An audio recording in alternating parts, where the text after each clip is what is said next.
the Jazz at Grenada UNESCO International Jazz Day Educational Program.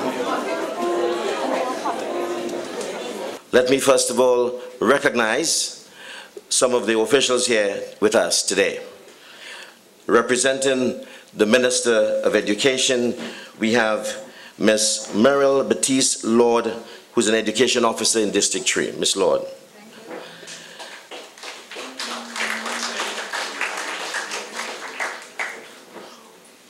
Representing our Cultural Foundation, we have the CEO, the Chief Officer, Ms. Shoma Wells.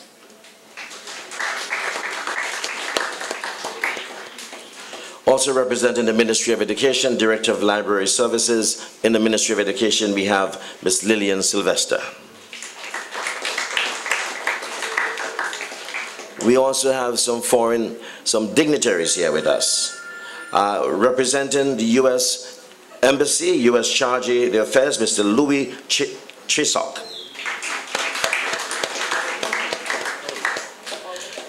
We also have Mr. Stuart Bramley, the British representative here, consul here in Grenada.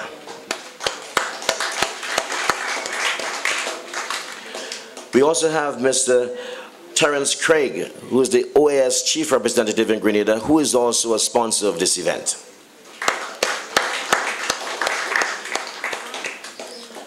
Ladies and gentlemen, it is indeed an honor to share this moment with you, where we acknowledge the importance, the value of passing on an appreciation for jazz. I'm not here to elucidate or to share anything about the history of jazz or tell you everything there is to say about jazz. You will get much more of that from Mr. Keith Walcott, an expert, the musician, the producer, the performer, the instructor. My job is just to introduce. But I just wanted, for the record, to let you know that what we are trying to engender, what we are trying to promote, what we are trying to preserve, and ensure that you are fully appreciative of today, is not something that is all new to us. But it is good that we can take time out from our schedules, from our regular schedules, and be here to entertain this special moment when we can do something educational on the subject of jazz. And we must say a big thank you to the folks of UNESCO and the Ministry of Education for the support that they have lent to making this happen. And let's give them a round of applause. We must also be very appreciative of the host of this event, Mr. Darren Turner, Prickly Bay Marina, and my apologies, I should have mentioned him earlier on when I was listing the various folks who are here, but he's like part of the team, so sometimes you don't recognize your own. Darren has taken on his support of this in a very serious way, this jazz initiative of Jazz at Grenada. And he became one of the team very early on, when late last year into this year, to make this a reality. But now the focus is this presentation, this educational program. At this juncture, what we'll do is I will invite someone who you need to know and need to meet, and whose name I should have mentioned earlier too. And that is Mr. Nigel John. Nigel is the one who conceived of this concept. It's his brainchild. Nigel lived in Detroit for a while. He's Grenadian from Happy Hill originally. He lived in Detroit for a while, played music with some of the jazz greats up there. That's where he met many of the people with whom he has developed a relationship and was able to pull together these musicians from all over the world, all over the region and North America to come to play for us. This sponsorship came from UNESCO, and you have to be very thankful that they responded and they saw that we were doing something good, and they focus on bringing you're the lucky ones to be here. Yeah. And we have a presentation by Ms. Merrill Baptiste Lord, who is an Education Officer responsible for District 3, St. Andrews. The Cultural Foundation, Ms. Shoma Wells. Representing Library Foundation from the Ministry of Education, Ms. Lillian Sylvester.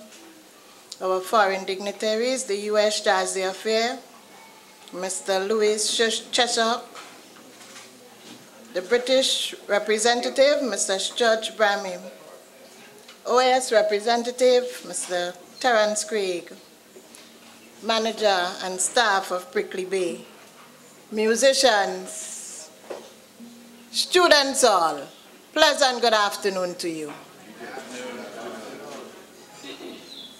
On behalf of the Ministry of Education and the Minister of Education, I would like to congratulate the organizers of this initiative for this level of creativity and creative thinking in promoting a culture of change in our school environment through the introduction of jazz music, or as music as a whole. Boys and girls, I would like you to give them a round of applause.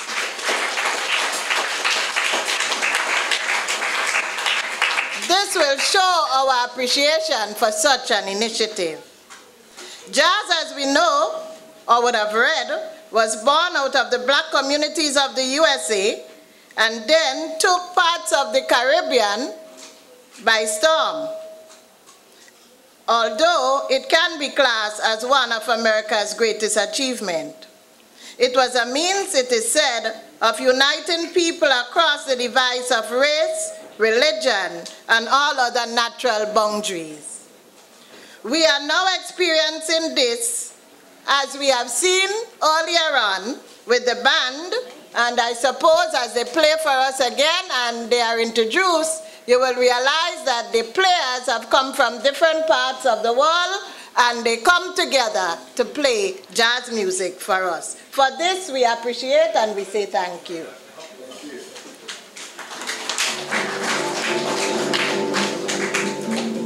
Research has also shown that jazz is not the result of choosing a tune, but it is an ideal that is created first in the mind, inspired by one passion and human emotion as the inspiration of creative force. As we know, music is a universal language. It is said that it is as essential as any part of human experience. As educators, we all know that having a basic understanding and appreciation for music can only serve to broaden one's character and deepen connections with those around us. Today, I suppose, as we sit and listen to jazz music being played, we will understand the reason why it is studied and taught at public and private institutions all around the world. Today, Grenada and Grenadian students will be no exception as we listen to the music that will be played to us. On behalf of the Ministry of Education, I will once again like to thank UNESCO for sponsoring this project and will be looking forward for such a launch of music in our schools. Once again, thank you for such a great initiative, exposing the students of a secondary and tertiary institution to the world of jazz. Thank you.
Yes, Prickly Bay, Mr. Keith Walcott and the International Ensemble. At this point in time, we have one of the main reasons why we're here, to hear from Mr. Keith Walcott, and he's going to share with you in his own way. But just let me tell you something a little bit about Keith. He was born in Trinidad, but grew up, well, sometime in Trinidad and in the U.S., and he's currently resides in the U.S. But since he was at the age of 7, tender age of 7, he was playing the guitar. There's a very interesting story about the first guitar that he played. It was a homemade guitar crafted by a nearby neighbor friend who was a furniture maker in Trinidad and Tobago. At the age of 18, Keith was called upon to back up Stevie Wonder. Only 18-year-old, Keith was called upon to back up Stevie Wonder's show held at the Queen's Park Savannah in Trinidad a few years ago. From there on, he played with the famous Marcus Miller Orchestra, a jazz big band in his formative years, with notable jazz performer Herb Jones, who scored for Duke Ellington. This contributed immensely towards his thirst for jazz, and his interest in jazz only grew thereafter. Greatly enhancing his abilities, he has gone on to produce songs, to be an instructor for many young budding musicians have learned the craft from this man, and he continues to do that. He continues to perform internationally, he continues to produce, and he continues to teach music theory and practice. And today we are indeed honored to have this man who has lectured at various institutions in the United States, in Europe and elsewhere, right here with us to share some of his experience and knowledge with us. Ladies and gentlemen, without any further ado, I introduce to you Mr. Keith Walcott.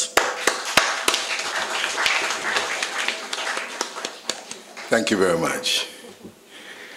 I appreciate this honor.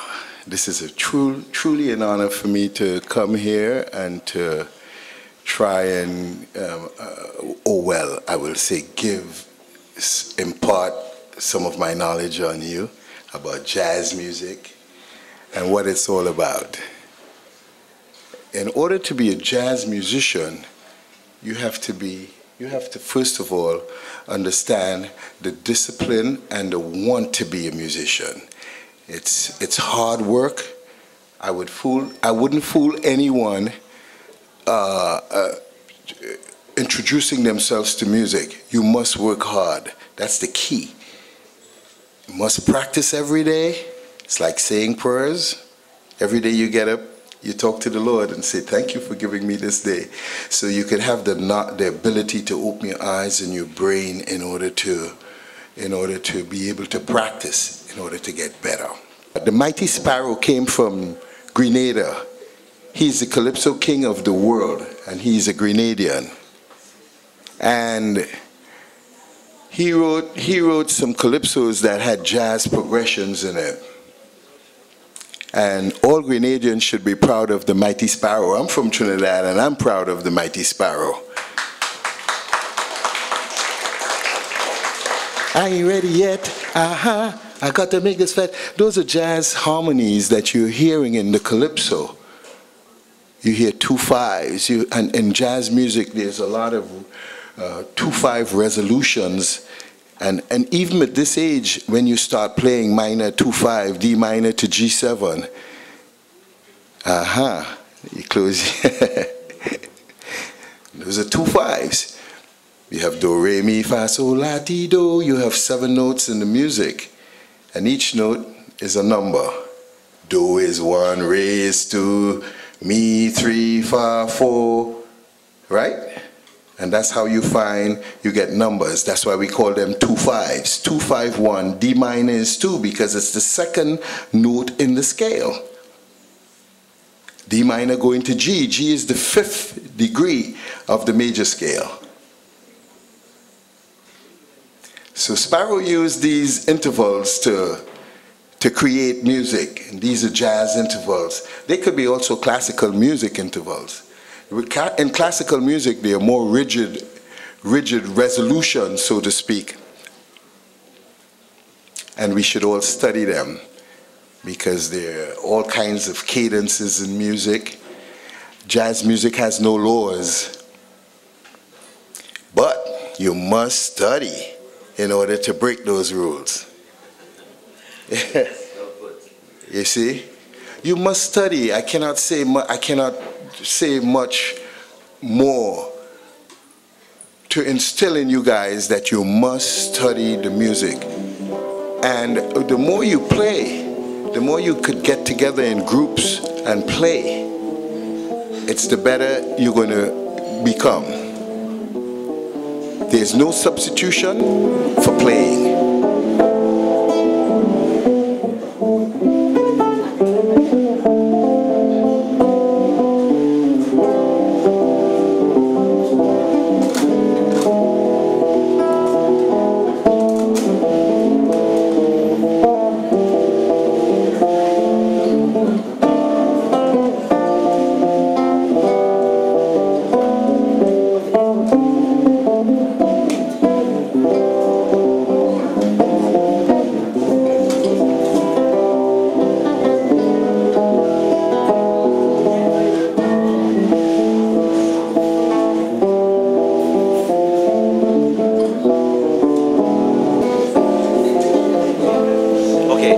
What we're going to do now, we're going to ask Mr. Keith Walcott to come to the front.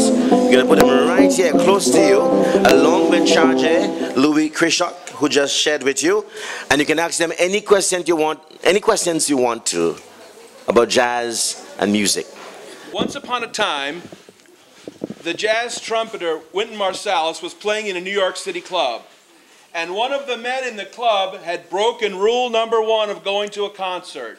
And he left his phone on. Well, his phone played a particular ringtone when it rang.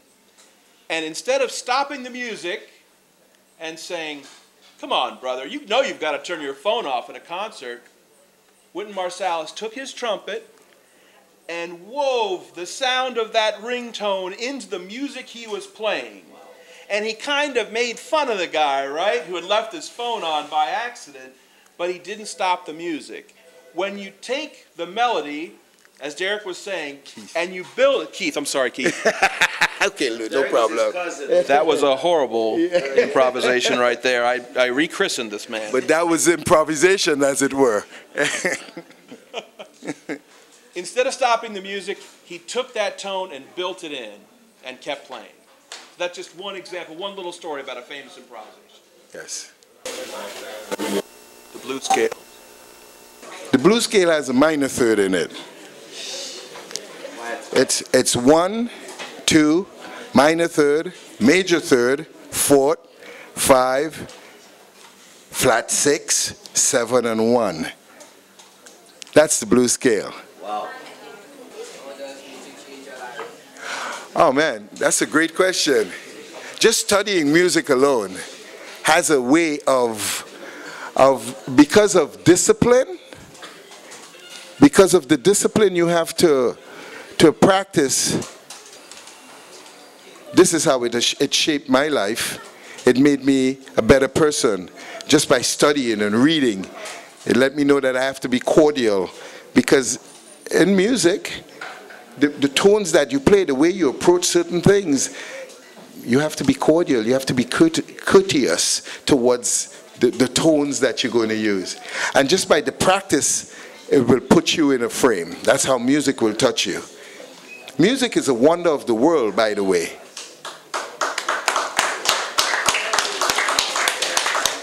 And unless you understand those things, or unless you understand the severity of music, until you get there, then you would understand how it would change your life.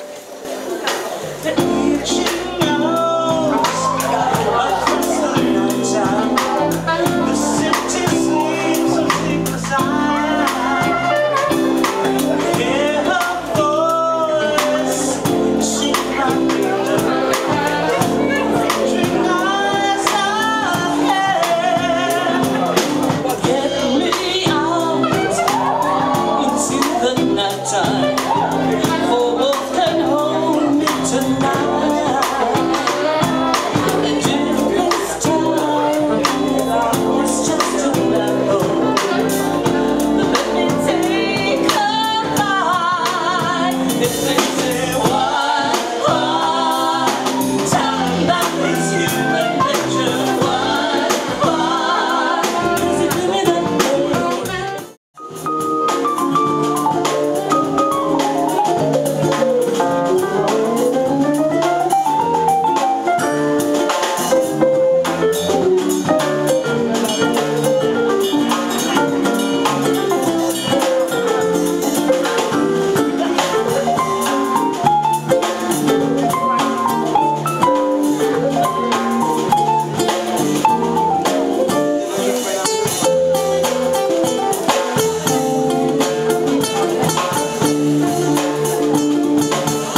Cultural Foundation and also UNESCO, who has been an integral part of this particular workshop program here today for students.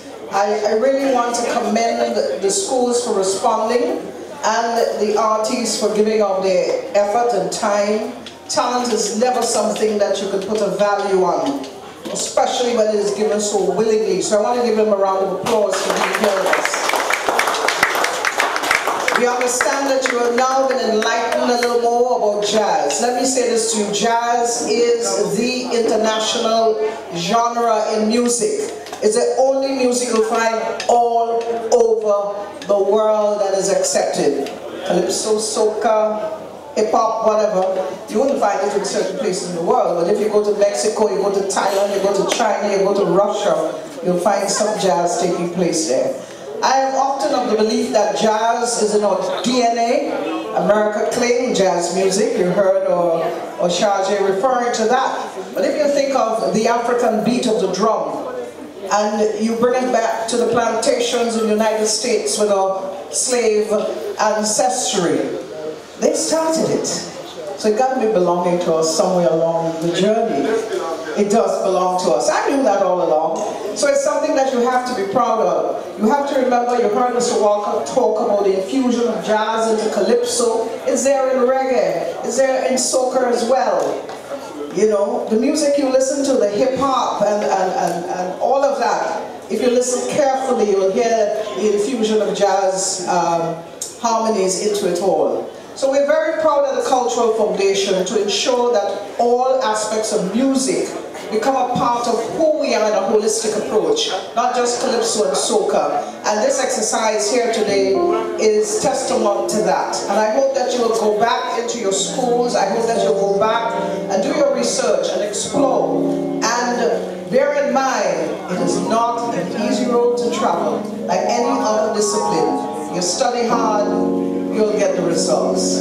So take it with you, hum it as you go along, and ensure that you're not afraid to explore the possibility of becoming a jazz musician. Thank you so much.